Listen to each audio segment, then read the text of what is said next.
Welcome to The Curious Cooks. I'm Tracey Cotterell and I'm here with my curious friend, Kate Flower. And on this episode, we are talking to Dr Kyla Smith. She is a dietitian and we're talking mixed messaging and how food marketing affects what ends up on our plate. So amongst all the noise, social media, marketing, advertising, Kyla is able to offer some really strong tips about how to cut through the noise and just enjoy your food with your family. And for all ages, there's something in it for everybody. Absolutely. She also talks about food literacy, which is one thing that I picked up on and I thought, what a fantastic thing to talk about for everyone. Food literacy is important. You really enjoyed that part. Love it. Kyla is a dietitian who doesn't let the rules get in the way of a good meal, and we approve. I know, she's one of Australia's most renowned paediatric dietitians. I know. And I think she's got this lovely, balanced, very down-to-earth approach about how understanding how people's lives are so nuanced. Everyone's different. I know, that's what I loved about talking to her. There was something in it for you, something in it for me. I've got 3 children. You're an empty nester now. So I hope that this conversation with Dr. Kyla Smith offers you a few little nuggets of gold to help you cut through the noise and just enjoy food. Feel the joy. Let's get into it. On today's episode, we're deep diving into mixed messaging, food marketing and how it manipulates what lands on our plates. And to lend her expertise to the conversation today, we're delighted to be joined by Dr. Kyla Smith. Welcome. Thank you so much for having me. Such a pleasure to catch her. I was saying, Very exciting. I worked with Kyla in her early days of starting up Mealtimes, and it was such a fun time and such a dynamic business you were starting up. So it's so lovely to circle back and hear from you again. So I'm just going to do a little intro and tell everyone how amazing you are. Dr. Kyla is a Perth-based paediatric dietitian who's become one of Australia's most trusted voices when it comes to feeding children well. Kyla holds a PhD in childhood weight management and has spent over 20 years working with families, both in clinic and online, helping them find calmer, more confident ways to feed their children. She's also the founder of Mealtimes membership, the original and best online Australian resource that's guided thousands of parents through the challenge of picky eaters, busy schedules, and the pressure to get it right at the table, which I completely understand now that I've been through the whole journey of young children. It's ever evolving, isn't it? There's always something new. Nothing ever stays the same. You think you've got it right, tick, and on we go. But you liked that yesterday. That's what I said at the table. Yeah, we'll circle back to this conversation. Beyond her impressive credentials, Kyla brings something equally important, the lived experience of being a mum of 2. She knows firsthand the juggle of family life, the overwhelm of too much information, and the desire to raise children who feel at ease around food. I've had the privilege of working alongside Kyla in the early days of Mealtime, which was so much fun, developing recipes and styling food while she was still building her business and welcoming her little ones into the world. What's always struck me about her is she's grounded, she's got a no-nonsense approach, and her genuine care for families is amazing. Oh, thank you. My pleasure, absolutely. Kyla's built a well-deserved following of parents who trust her not just for her expertise, but for her compassion and perspective, which you have in abundance. Welcome, Dr. Kyla. Thank you so much for joining us. We can't wait to dive into this conversation. Oh, if you're going to speak to me like that, I'll come back every week. That was lovely. Go. Well, I'm going to start with the first question because just a little bit of context around this question as well is that my daughter is also, she is a dietitian. So she's a qualified dietitian, not nutritionist. Yes. And this is leading up to that question. And she's always told me that there's a difference between a dietitian and a nutritionist, in not too many words, certain words, and a wellness coach. Can you explain, Kyla, what is the difference between a dietitian, a nutritionist, and a wellness coach? Because there's so many people out there. And it's a pet peeve for dietitians, this classification. That's why we brought it up early. Yes, get it out of the way. Look, a dietitian has to have a certain level of training and qualification. So a really regulated industry. For most dietitians in Australia, it's at least 5 years of university study, including a master's. So it's a significant commitment. To be a nutritionist or to be a wellness coach, there is no real rule. to do that. Anybody could call themselves a nutritionist. Anybody could call themselves a wellness coach. You could make up your own So it's not regulated. title. It's not regulated anyway. There are undergraduate nutrition courses, so you can study 3 years of nutrition at university and be a nutritionist, but you could also make up your own title and be a nutritionist. So not protected in the same way. Then a nutritionist basically means somebody who knows something about food. Not even that. Okay. somebody who has an opinion about food. We can't be sure. It could be you or I. There are lots of really qualified nutritionists who have done a lot of study or research or work, but there are also a huge number of nutritionists in inverted commas who are spruiking all sorts of misinformation. Which is a shame for the more, informed nutritionists. And I think that is an absolutely valid point on the mixed messages. Why do we keep getting mixed messages about what to eat and why? So that's... And how would a regular person know if somebody said, like, well, I'm a functional nutritionist? How would they know that that's a made-up title? Like, no, exactly. It's confusing. It sounds pretty convincing. impressive. Sounds really good. Yeah, I'd like to be one of them. So, Kyla, you say that you believe there's room for all foods in our diet, so you'll never label foods as good or bad. Tell us a bit more about how you feel about that. That can be a bit confusing for people when they first hear that. So one of the things that I'm really passionate about is that you can eat a nutritious, healthy diet and still include all sorts of foods. You can, if you really like to drink Coke Zero, you can include that in a healthy diet. That's why I want you to be my dietitian. If you like ice cream, you can absolutely include that in a healthy diet. And I think for too long we've been stuck with this rhetoric that there is a good food or a bad food. And we have so many foods in our food supply now. There is no cutoff that makes something good or bad. You might make a muffin that contains sugar in it, which some people will demonize as bad, but it might also have banana and spinach and a source of fiber. And I'm absolutely not going to say that's a bad thing. You shouldn't have it. It just doesn't work. As soon as we associate the ideas of good or bad or morality with food, I think eating gets so much more complex and so much more laden with guilt or worry or shame. And so I really think that we can, in a nutritious diet, fit in all sorts of foods. It doesn't have to be exclusionary. You don't have to cut things out all the time. I needed to catch up with you for a coffee about 3 years ago, so I didn't make all the terrible mistakes I've made about telling my children that certain things they were choosing to eat in their teenage lives. They'll love hearing this. Is bad. And I know, as soon as you say it, you almost feel like, I know this is wrong. I should not be using this language around, this particular food, especially when it's not their main source of nutrition. But everyone should be able to enjoy eating. It comes from a good place though, right? It's well intended. When you're talking about food and you're trying to teach lessons, it's really hard to, that's the easiest way to classify things as good or bad. You need to simplify it, don't you? But if you call something a bad food, it doesn't stop kids or adults really eating it. It just makes them feel bad when they eat it. Yeah. And so instead, so true. Our message can be about variety or including more diversity in our food and, having things that you enjoy and things that you eat for health, all sorts of reasons without being good and bad. When it slips into that, and for young children, which I work with primarily, it's really confusing because if you tell you're sorting foods into good and bad, which so many daycares and schools do, and you had cake, most likely that will go in the bad pile, right? Mm-hmm. Then you go to your sister's birthday, you're 4, and there's cake. Oh my gosh. And you're feeling guilty. What do you do? You're like, Mum, I thought this was bad. Yeah. But my safe people are giving it to me. Yeah. What does that mean? And so we're trying to reduce this complexity of nutrition and food and eating habits and life into yes or no. And I just don't think that ever fits. People live messy, chaotic lives that are not black or white. And I just don't think food works in that way. I mean, not us, but other people. Other people, absolutely. Yeah, definitely. Messy, chaotic. Now, you run Tuesday's review that dig into the fact in the food.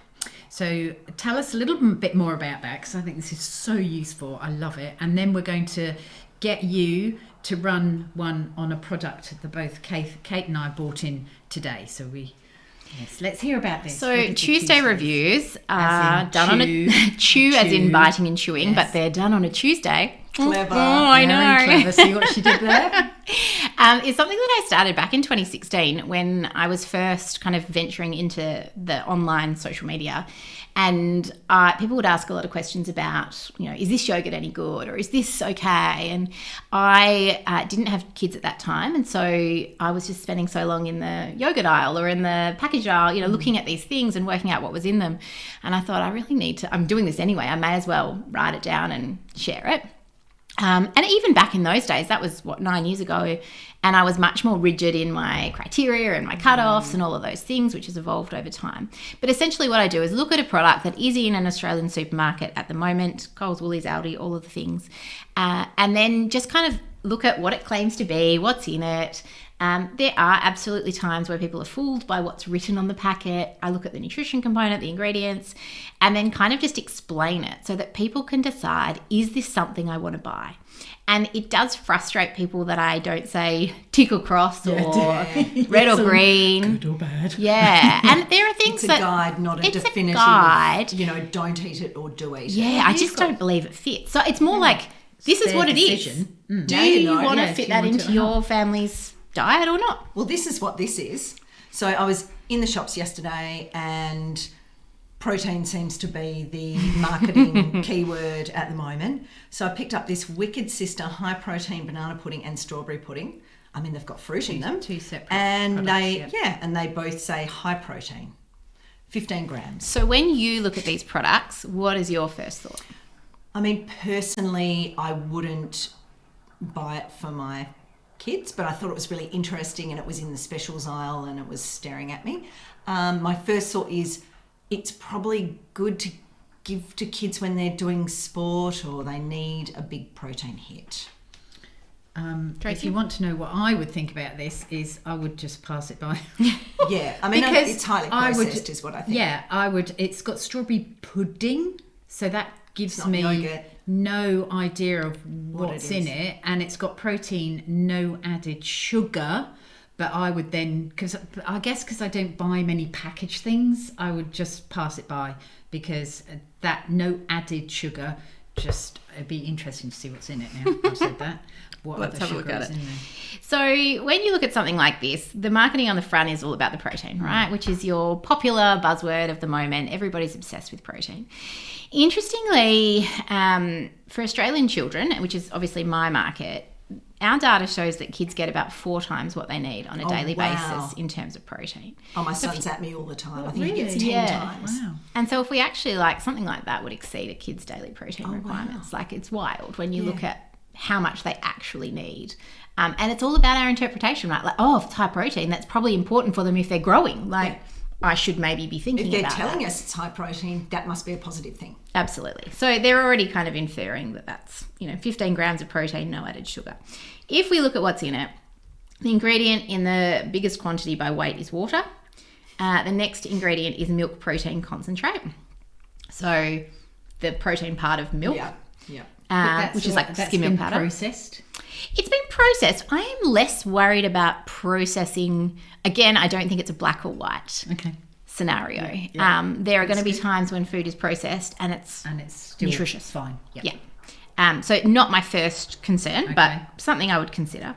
The next ingredient is cream, then skim milk powder, and then banana puree, which is 5% banana. But there does seem to be a lot of banana on the label. That's more than 5%, I would be guessing. Definitely. So the rules in Australia are that if you have an ingredient in the title, you have to declare in the ingredients list how much of that by weight is from that food. Good to know. So when you have a look, baby food's particularly bad for this. It's lentil and whatever, and the lentil is 2% in the.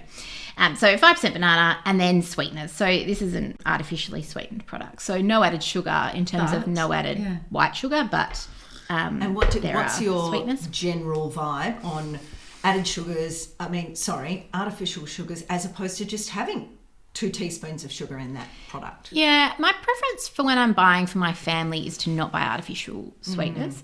Our evidence, though, around artificial sweeteners is really robust. Like the amount of this that you would have to eat more than your body weight. So it's not dangerous. It is not dangerous. The quantities that we're cancer. consuming, it is absolutely not linked to cancer. There was so much misinformation in the past 2 decades probably, and it's one headline that causes a lot of fear and panic. So I don't think it's something we need. I don't think it's something we need to be fearful of.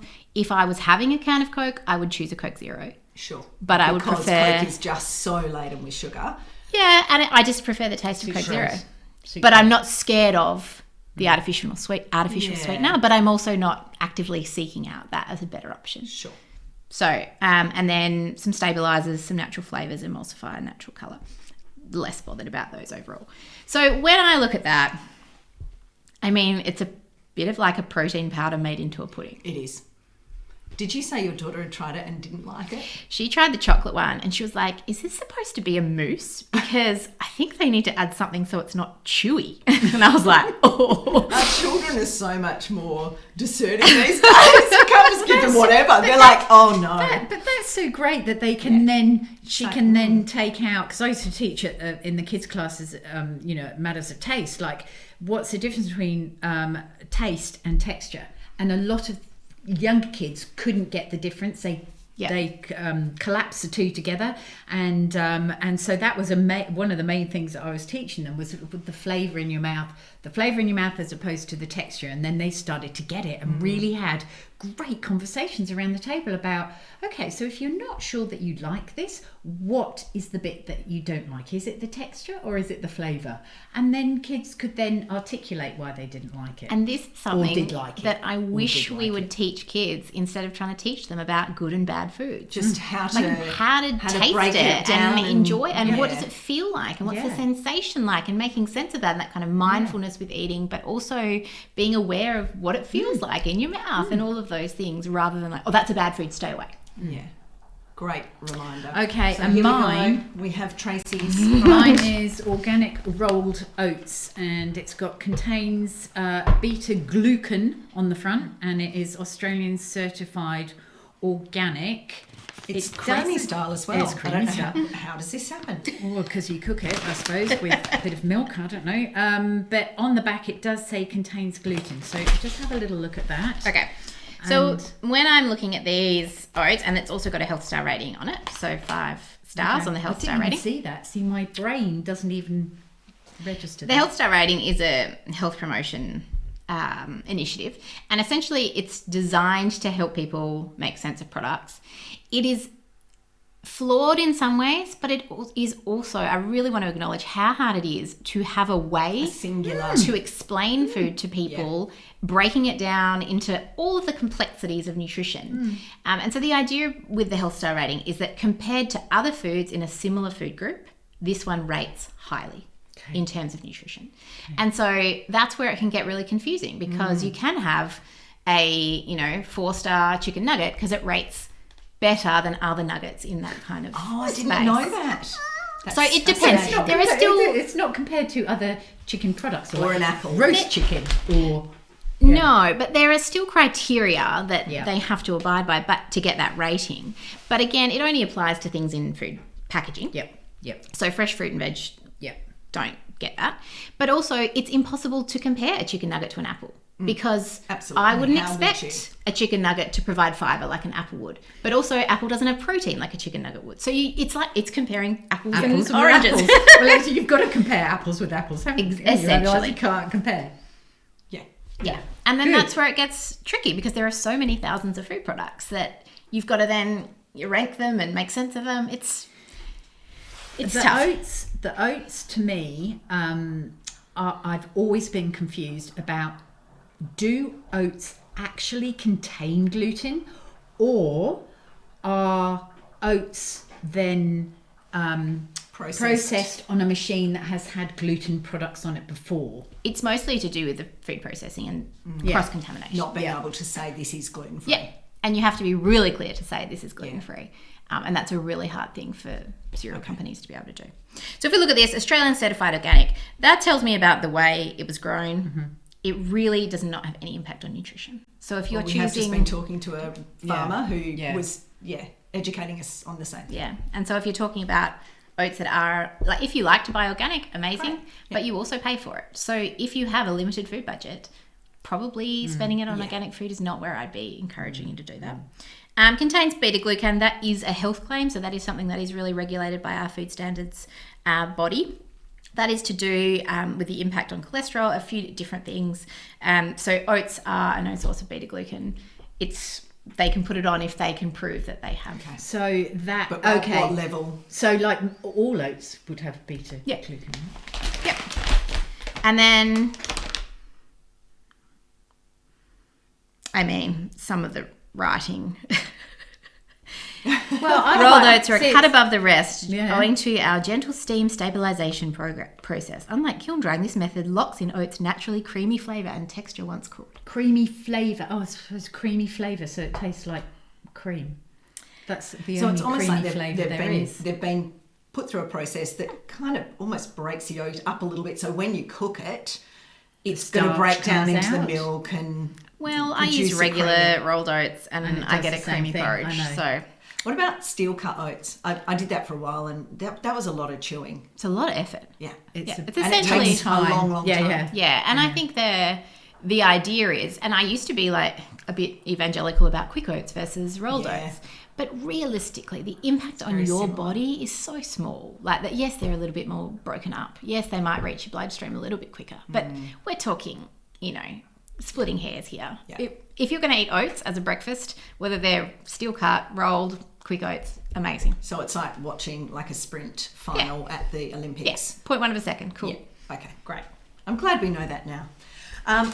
What are these cost-wise compared to a supermarket? I bought a little while ago. I don't think too bad because Red Tractor I think is quite a big company and there's lots of that brand in the supermarket as well, and I think if it was way over the top they just wouldn't. Having a look at that though, creamy style, that there is no regulation over the word creamy style, so you could just are your meatballs creamy style? Just checking. They're definitely not creamy style. There you go, tick. Yeah, okay. Tracey, I wanted to introduce our listeners to our proud Series 1 podcast sponsor, Urban Forager.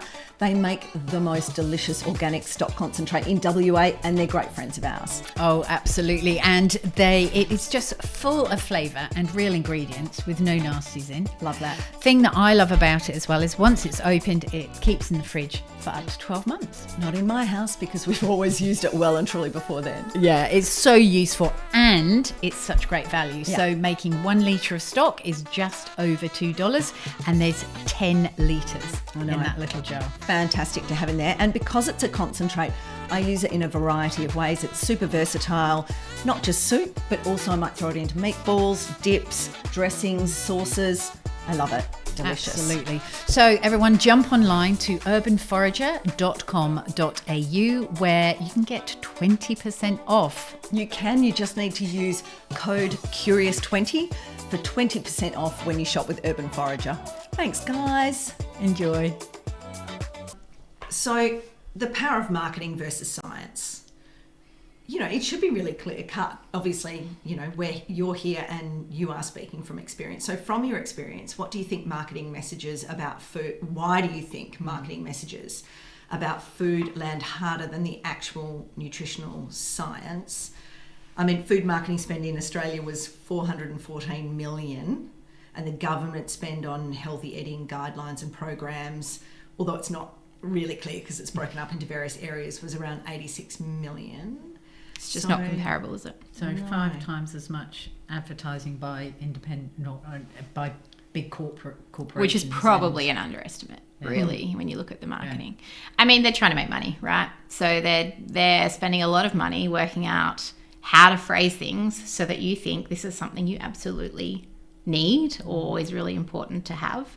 The difficulty with nutrition is it's not a cool message. Like, it's the same message that we've had for a really long time. Like, eat a variety of foods, eat fruits and vegetables and grains and like fresh foods.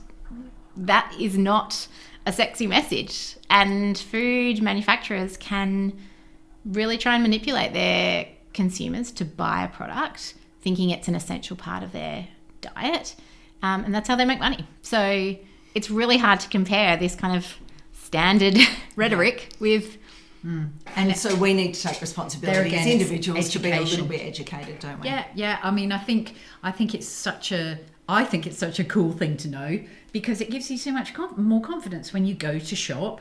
You know what you're looking for, or you know what you're not looking for. I think if you have a healthy skepticism, I mean, manufacturers can't lie, food industry can't lie on the packaging. I think it's great to have a natural skepticism that they're trying to sell you something. So decide ahead of time what you think you want in your food trolley, and if you want to try a product and see what it's like, great, but don't necessarily be sucked in by what it says on the front. And maybe just try and keep a few more fresh products and boxed products. Honestly, that's kind of how I live. I actually don't read a lot of food labels anymore, other than when I'm reviewing a new product. But I think the basics kind of apply. Like if you're eating mostly core foods, then whatever non-core foods you choose, choose the ones you like. Yeah, great. Go for it. The icing on the cake. Oh, there's that word cake. Have we said cake before? Naughty. Cake. Love cake. So if we take a walk down, this has always made me laugh, the health food aisle in the supermarket, you're being shouted at from every package: vegan, gluten-free, protein. So what are you thinking when you wander that particular aisle? As you've just said, you know a lot about. You can just almost, I would say, glance. Yes. I would say you are walking down the most expensive aisle in the supermarket. And you are essentially paying for a lot of that marketing, that, idea that this is a better choice. Most of the time, the food there are some great things in the health food aisle. There are some things that I probably wouldn't buy either. I don't think it's a bit of a health halo, right? It's this idea that is better because it's from this section. And I'm guessing that there are companies that pay a lot of money to be put in the health food section. Just remember of the the people who you can see at eye level, all of those brands have paid to be there. Yes. With me and Kate would be eye level the next shelf. I would be eye level with you, Tracey. on the lower shelves. But anyway, there we go. So I wonder why my shopping was costing so much. Okay, so we're going to throw a few terms at you. Okay. And see rapid fire. Think. Yeah, rapid fire. Okay, source of protein. A source of protein is something that is regulated by FSANZ, our authority body. It basically means there's 5 grams of protein per serve. Okay. So you have to have that. If you have as a minimum 5 or 10 or 20, doesn't matter. But a source generally, when it applies to other foods, if you say other nutrients, it just means that there's some in there. It doesn't necessarily mean it's choosing the most popular words for now and drawing 100%. those out of our foods, and that's obviously a very popular one. Light. Light can mean anything you like. Light can mean light in colour, light in flavour, light in weight. So it's a smaller packet. It can mean anything. And so people infer that it is a lower fat product and that it's not necessary. Does that even mean that it's better? No. Great. Okay. Guilt-free, cholesterol-free, gluten-free. I think when you say that something is free of something, it sounds like you've taken out the problematic part of it. Yeah. Gluten-free, absolutely critical for somebody who has celiac disease. Totally. For somebody who doesn't have celiac disease, it does not make the product healthier in the slightest. So guilt-free is one of my personal pet peeves. I think all food should be guilt-free. Of course. And so you're basically insinuating that this is I'm guessing, lower calorie version of something, or that's really it's diet culture in disguise. Anything with guilt-free on it. Oh, it's used regularly. Oh, really? You need to get back in that health food aisle, my friend. It is basically a product that's, maybe it was a biscuit or whatever that already exists, and then this company has twisted and turned it into something that has no added sugar and no this and no that, but ultimately, is it more nutritious? And it doesn't even mean that it is. It's just like this inferring, you can enjoy this without feeling bad. And I just don't subscribe to that. But if you could whisper that into my ear every day before I enjoy chocolate. I don't feel guilty. Isn't it our choice? I don't. I think, though, that's a really amazing place to be, because I would say, so particularly for women, if you were raised in the 70s, 80s, 90s, 2000s, you were handed a hefty dose of diet culture. Absolutely. And believing that you needed to control your body and make it the smallest you could and control your eating, and that food is the battle and that you must be on your guard at all times. Yeah. And that is a really exhausting way to live. So if you don't have that in your brain at all times, that is a real freedom that most people don't have. I did for a long time, but I think as I've worked with food more and been more in control of what I choose to do, I've let it go. I eat way more healthy food, and then sometimes I eat a whole block of family chocolate. Less so in the last few years, but just because I can't actually do it anymore. I used to be able to do it no problems, and now I'm just like, ooh, that's hard. But it's nice just to go, oh well, you're doing pretty well generally across the board. Yeah, and it's been baked into us for such a long time. I mean, I had my year 2 daily writing book came out of the memories box the other day, and on the first page I'd written, we've been to Safety Bay and we went to the bakery and we had a bee sting and it was yum. And my year 2 teacher wrote, careful of bee stings, you'll get fat. No! On my daily writing pad in 1992. Goodness because me. It was so normal to be like, you don't want to be fat, you should control your eating, to a 7-year-old girl. And it's still lingering it's still lingering in generations. So many areas. My mum went to Weight Watchers in the glory days of weight loss. And almost everybody did in that. I know, and they would go there, and Mum came home one day and she said, I'd put on weight, so I had to stand in the corner in a piggy bib. Can you imagine? No. So anyway. Yeah, and this is the whole message in those decades was based on guilt and shame. Yeah. Like, that is the worst thing you could do. And there's how embarrassing. Hangover from that. Oh, huge. Because I think Anthony and I went on something like that. It wasn't Weight Watchers, and it says, and the thing that I remember is, what you eat in private shows in public. Oh gross. God. All right, we'll move on from that. So I could go through all of these various, announcements that are on packaging, but when a product claims it's sugar-free, low-carb, immune-boosting, whatever it is, what questions do you think a consumer should ask before they decide to pop it in their trolley? I mean, I'd probably just ignore what was written on the front, really. What questions would you ask? I would look at the ingredients list, maybe glance at the nutrition panel. I would just ask yourself, is that something you want to have in your trolley? And if you like it, great. I've just thought, like, if you spend so much time on your grocery shopping, reading labels and everything, wouldn't a time-saving tip be to just buy things that aren't in packets? It is, but it's unrealistic. Though. Yeah, I mean, I've got 3. What do you have for breakfast? You hear where I come from, though? My kids, eggs, bacon. Yeah, but my kids. Yeah, but they're in packets. Oh yes, but there's. But where do you draw the line then? Exactly. And my children are like, please buy some stuff in packets. Vegetables. No, not fruit. But today I sent them off with the meatballs. So this is the recipe that I have produced for today. So every week we'll have a recipe and share it with the listeners. And in working with Kyla back in the day, there are a few lunchbox meatballs thrown around. This one, I'm really good at grabbing things out of the fridge and going, what have I got left over? So this was pork mince, some breadcrumbs, an egg. I had spring onion, I grated a carrot, I had some leftover coriander, and also there was a jar of curry paste, so I chucked a bit of that in, and I had bone broth, because I work with a company who produce it. It's beautiful. Threw a bit of that in as well. Perfect. So, as in the paste.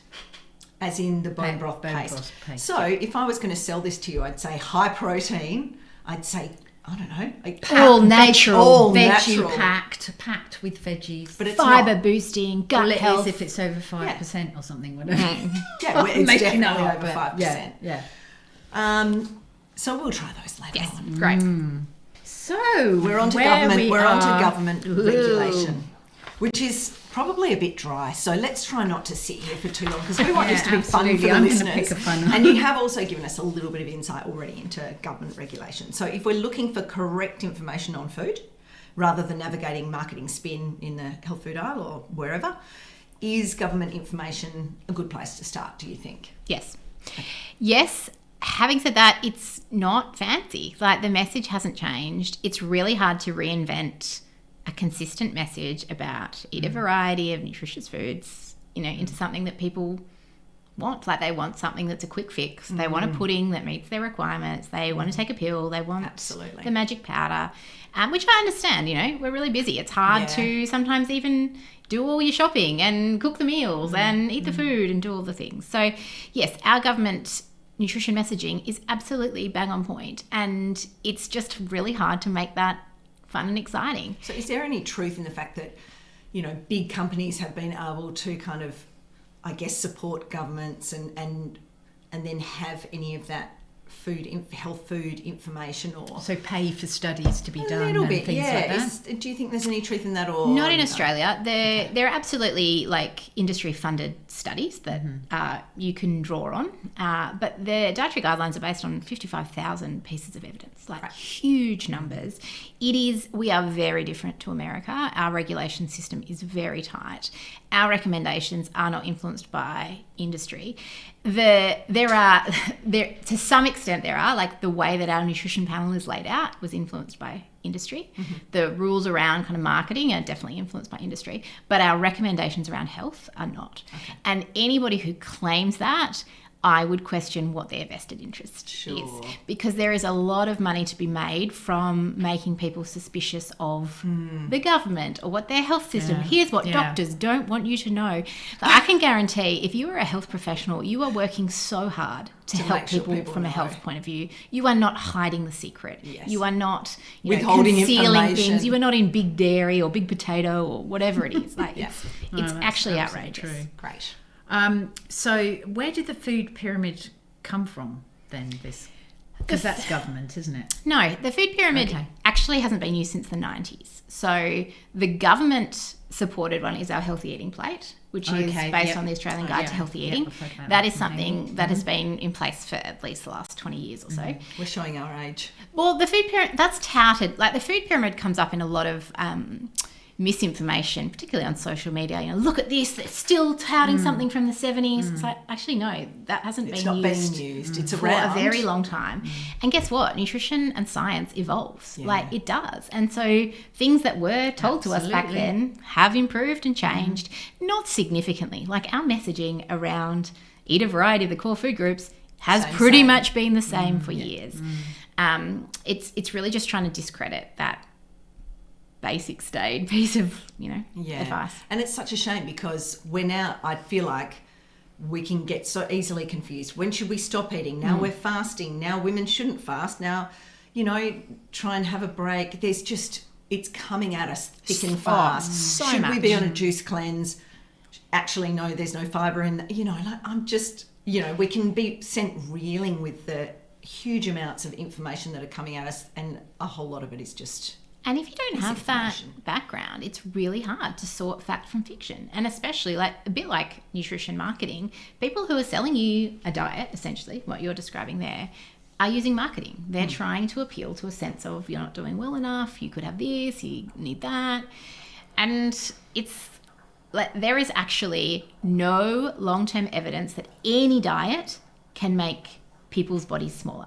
Like we do not. There's so much research. And that's not necessarily the most important factor. Is your body smaller than it was before? No, but that is a drive for a lot of people. But actually, I can't believe that our diet industry is still so big when we have no evidence that any of it works. But people are marketed to be like, well, you didn't do it right. Like you didn't do it long enough, or you didn't do the right one. You've just got to try this diet. Or when you finish a diet and you go back to regular eating, oh my gosh, all the weight gets put back on again. But you need to have a diet for life rather than a diet. And I think that's a good that's probably criteria. What I've done as well, is I've had a diet for life.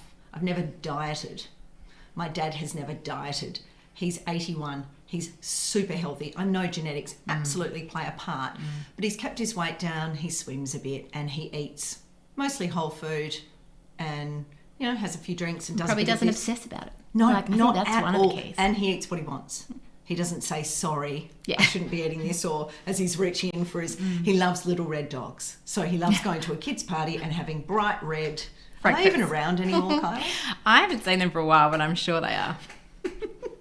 Anyway, no comment. I know, my lips are sealed. Well, I was going to say, being the oldest one around, the most mature one around the table. I have experienced like kids growing up in those, those sort of diet years, and the teenager side, and now they're in their late 20s, early 30s. Both the girls love cooking, but they have grown up.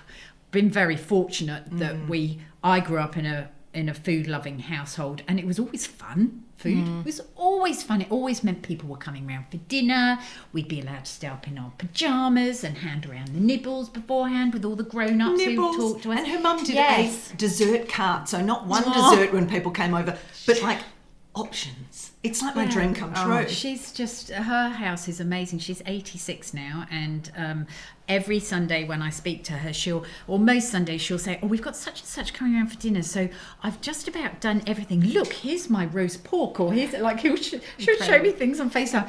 So much of our conversation is around food, but it gives her so much pleasure. Poor darling, she's got macular degeneration. Both her hands are she can see, smell and she can just about stand up. She loves cooking still. It still gives her that joy that I've been lucky enough to experience. But I think it's rubbed off on all of our family down through the generations. But I will have to say to you that in the last couple of years, things have been happening to my body because of, obviously, I'm in my early 60s. But obviously I have to say our age. I have been through menopause. I'm out the other side, but I have seen a huge change in my body. And does it make you want to reach and look for ways to answer what you perceive as a problem? Do you know what?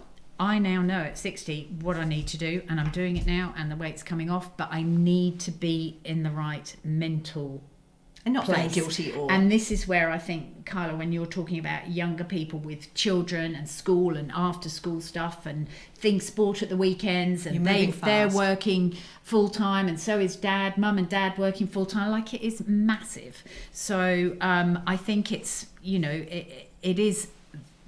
it is how your life is working as well at the same time. Fitting into that. You have to have a balance. To make your food choices. Because I know I had craft dinner when I was in my teens, and my children had craft dinner. Yes. Oh my God.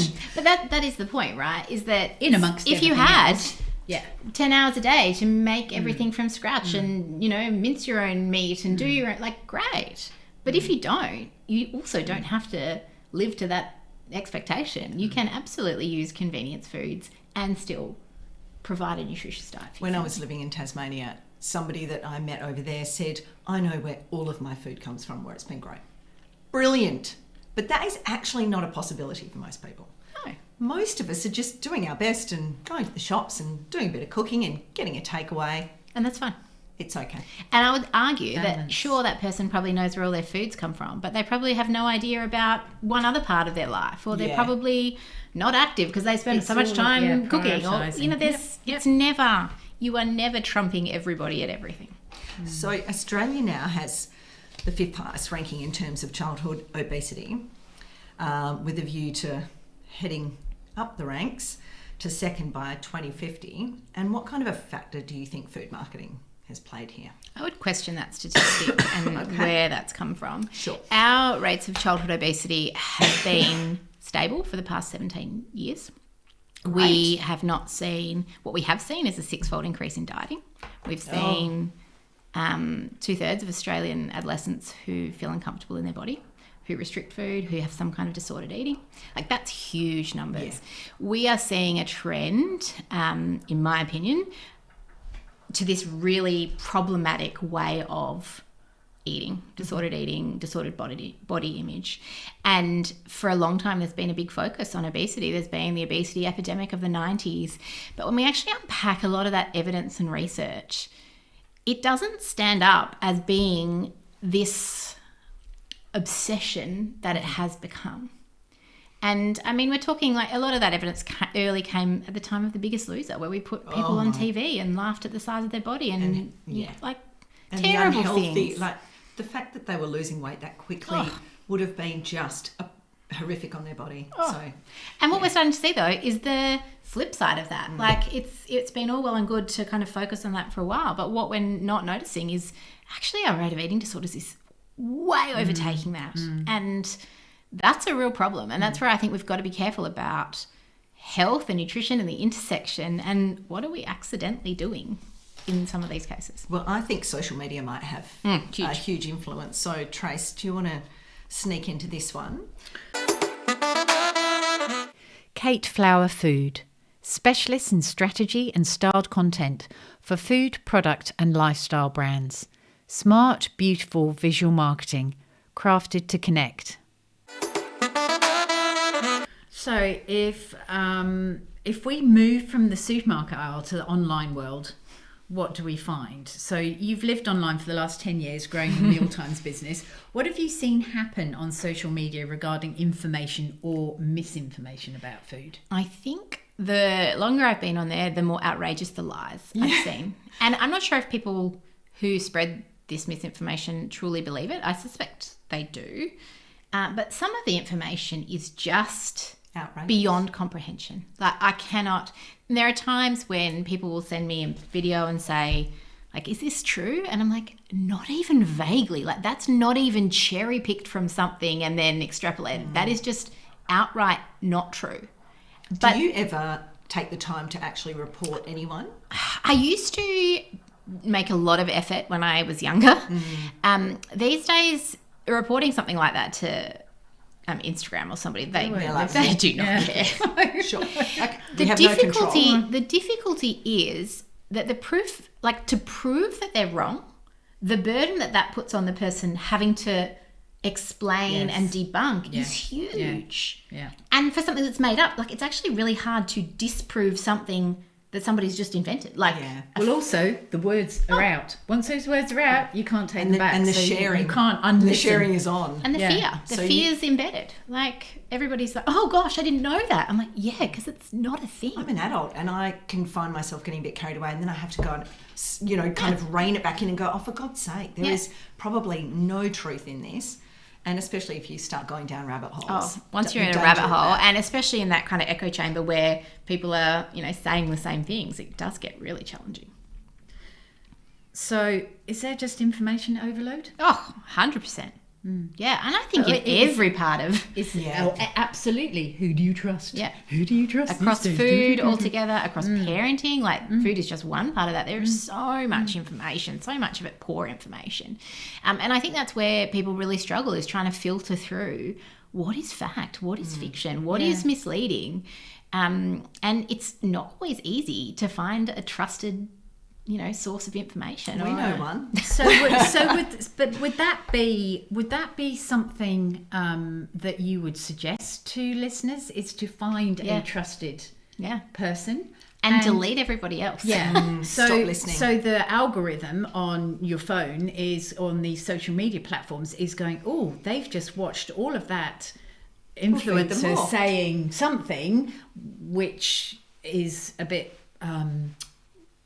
scary or frightening. Fear-mongering. We're going to push more that way. So the more you engage with them, the more you'll see them on your feed. So would your advice be to unfollow them, or you can say, I'm not interested in this? Yep. All of the above. Yeah, I'm not interested in this. And honestly, that's where my business was born, was this. I was having the same questions again and again, and the same things being sent to me, like, this isn't true, is it? Panic. And I was like, actually, these people just need to hear some the solid, basics, solid, sensible, consistent, advice that fits into their lives. Because also these people are all selling a powder or a potion, or you have to subscribe to this thing or that thing, and it's just too much. And so I think, that's been one of my real mission statements, is to provide, evidence-based information without the fear, without the guilt, without the shame. For Australians. Yes. For Australians, because so much of that evidence, or that so-called truth on social media is from the other side of the world. Yeah. Is from Europe, a lot or of it's from America. Urban legend. We're not even global. Real. Yeah, absolutely. So do you think that, you're an influencer? Well, you are. You influence how people... as people who follow you for good advice. So you definitely have an influence, and there's all kinds of influencers. What responsibility do you think influencers have when sharing nutrition advice, and should it be regulated? Absolutely. I take it really seriously. The things that I will put out are 100% the things that I practice, believe, do myself, which does probably apply to other people. But the evidence base is such a core guiding belief for me that we can only build on, what we actually know. And it's really inappropriate to just share something you think. And so that and all dietitians should be like that, but not always, but we have code of conduct, and we have these things. It is probably tempting sometimes to buy into the keywords that are capturing people and the hashtags and whatnot to build your following in your business or whatever it might be. So, and it's really tricky because like negative hooks get people in. So if you lead with 3 things to avoid or what you shouldn't do, people watch it. And I have made a commitment from the very early days that I don't sell with fear or lead with, worry. So I choose not to do that, and I probably don't get the reach of, somebody who is more willing to do that, but that's something I'm happy to. You seem to have a very strong reach. You've got like 147,000 followers at this point in time, hooking into you for strong, reliable information. So that's pretty amazing. Thanks. So if there's one mental filter that you'd love people to apply when reading any nutrition claim or hearing it, what would it be? One filter. Mental filter. I think if you're reading a label, I suspect you're probably buying more of a snack food style and I would just ask yourself, is this something I want to eat? Like that I will enjoy, I want to be part of. In that case, great.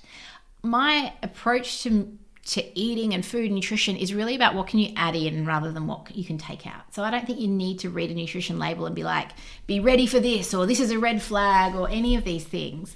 I think you just want to be like, is this something I actually want to have in my house? Yeah, in my life. Do I enjoy eating it? Great. And then having, mostly core foods most of the time, but finding those moments for enjoyment as well. And so it probably wouldn't be... And there's just so many products. I just don't think one filter ever applies to, like we were talking about before, a chicken nugget versus an apple. You just can't kind of whittle everything down to a yes or a no. So I would be like, do you enjoy it? She's not going to give us the final answers. I just will not say yes or no. It's still our responsibility exactly to make these decisions on behalf of ourselves, sometimes on behalf of our families.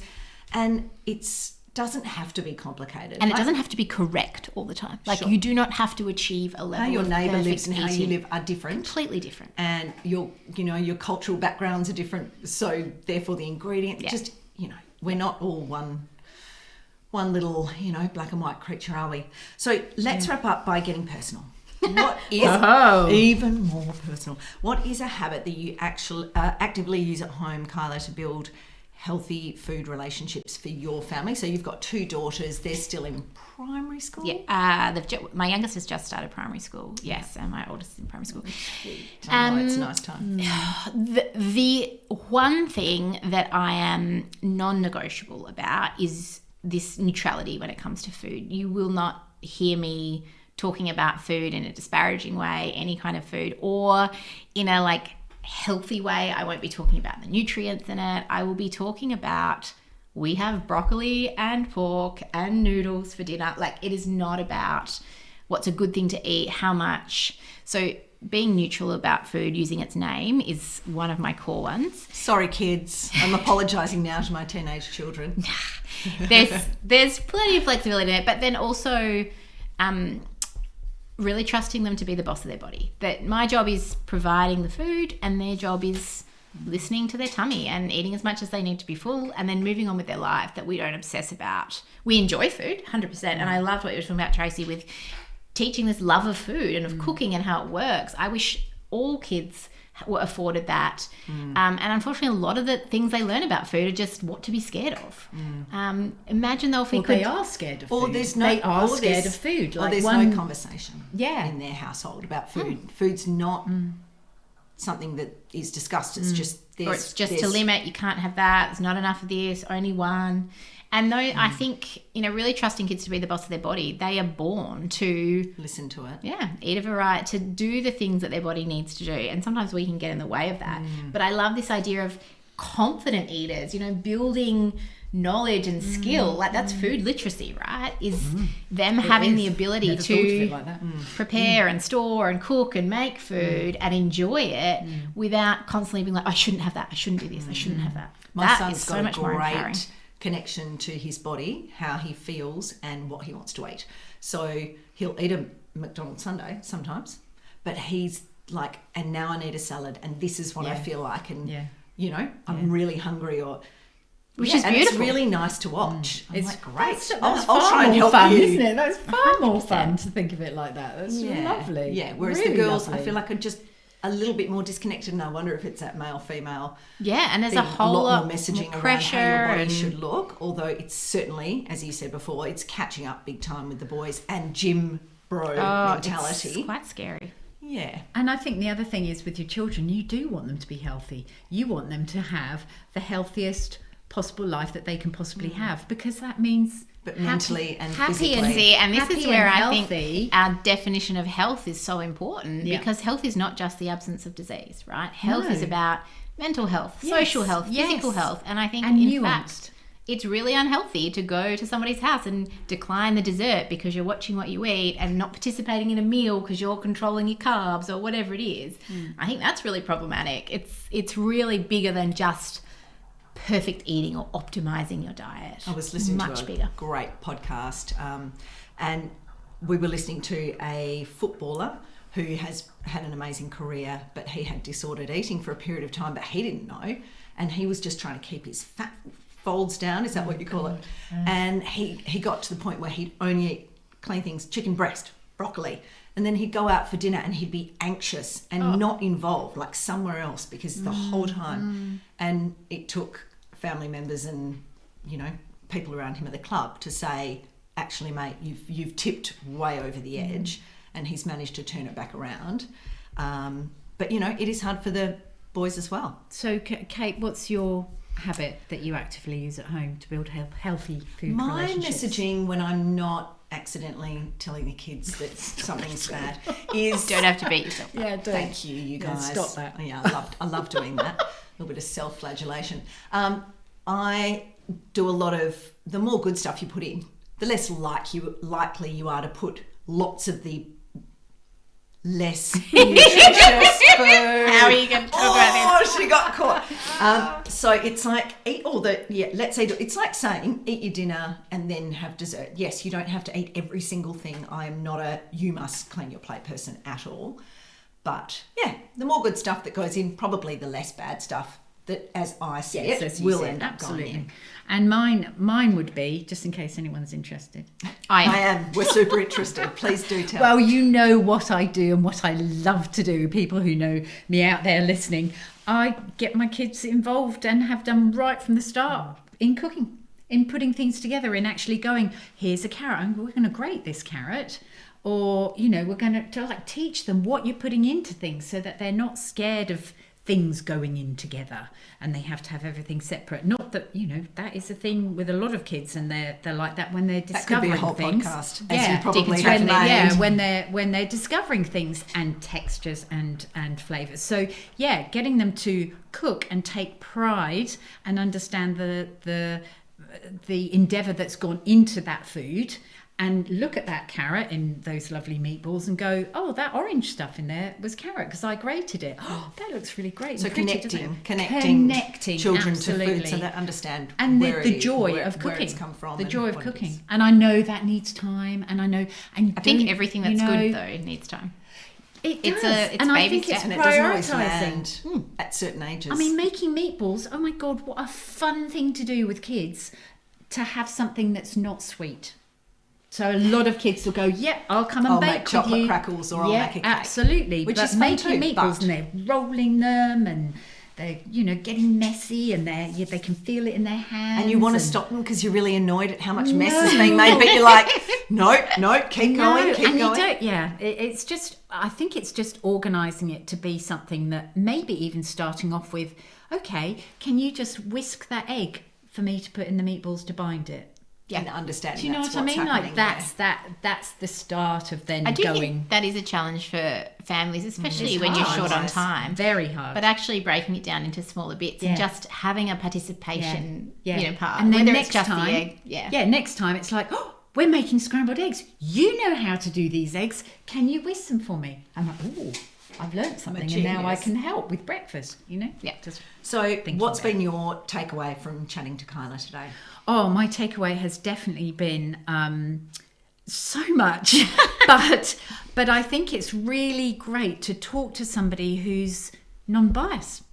That's my biggest thing with you, Kyla, is that it's not, it feels non-biased. very non-judgmental, which It's is lovely. non-judgmental. It's like the acceptance of life does happen to us, but it is up to us to decide what our priorities are and what's important to you. And it just depends on where you're at in your life.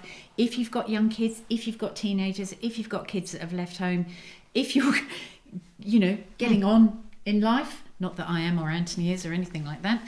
But if, we're obviously, we've got no kids at home, so we can actually eat what we want to eat, when we want to eat, how we want to eat it, etc., etc. So that brings a whole new level of freedom around it, and not having to worry that what I put in the fridge, I know what I put it in the fridge that I've actually saved for a meal later on down the track will not be eaten by somebody who doesn't tell me that it's eaten, and I can always go into the fridge and find it, except if Anthony sees it. Yeah. I love that though, because what my message is not that nutrition isn't important, but it's that it's only a part of all of the things that happen with food. And yes, it's an important role, but it's not the be all and end all. We don't have to be obsessed by nutrients and milligrams and all of the things. It actually can just fit into our lives and be, just one part. Yeah, I love, my takeaway would be, don't get caught up in the spin. Yes. And definitely the messaging needs to be, for me, to drop any guilt, especially around my kids and my feeling that feeding them well, whatever that looks like, is really important, and more important than them just enjoying the experience. But you know what I thought this morning? Before you came, you said to me that you'd done up all your lunch boxes for your kids. They are going to remember that for the rest of their lives. And I do ask them what they want. I don't, I'm not putting whatever. So Lucky Charlie children. at the moment loves a bit of a, Coles lettuce salad, and she wants a Coles dressing that she's found, a Green Goddess Coles dressing. Fine. Good. Yeah. Excellent. I think the thing to help you in that is that your kids learn from what you do, not what you say. Yeah. And so even when what you're saying is really well intended, you actually don't need to teach them overt lessons. What they're learning is what a lunch looks like normally. And they're going to go through periods of rebellion at different ages and, different challenges. And, when they move out of home or they have less money or whatever it is, they might eat differently. But what they come back to is what they learnt was normal for those formative years. And I do feel like I can recognise that in my adult life now, looking back to the simple eating we did when I was growing up. Yes, there was a bit of guilt around, in that weight loss era, but it was just a lot of simple food.